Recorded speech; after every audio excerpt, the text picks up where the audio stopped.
This is the City of Manila's ordinance penalizing any person who discriminates based on anyone's sexual orientation and gender identity expression. Mayor Isko Moreno signed Manila's Ordinance number 8695, fulfilling his campaign promise.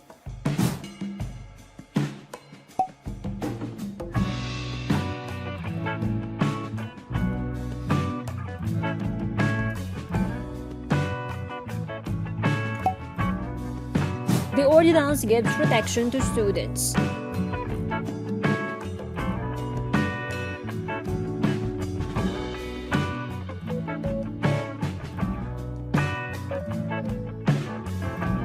It also prohibits subjecting persons to physical or verbal harassment, profiling, unjust detention, and involuntary confinement because of one's actual or perceived sojourn.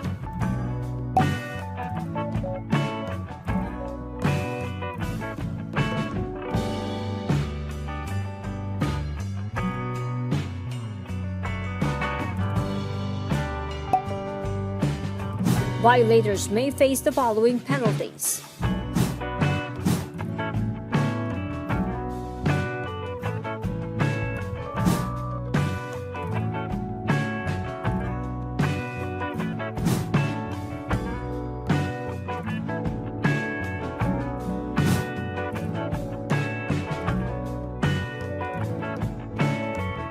Complaints may be filed before barangays, which are mandated to establish LGBTQI desk.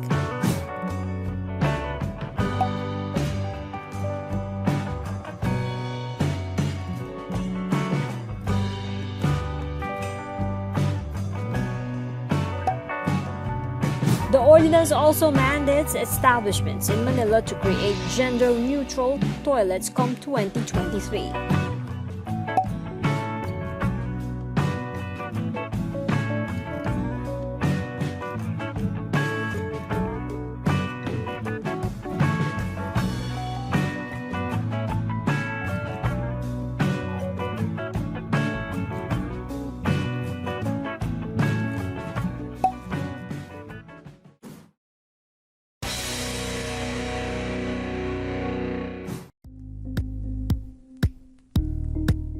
Thank you for watching Politiko TV. Please like and subscribe to our channel for more videos.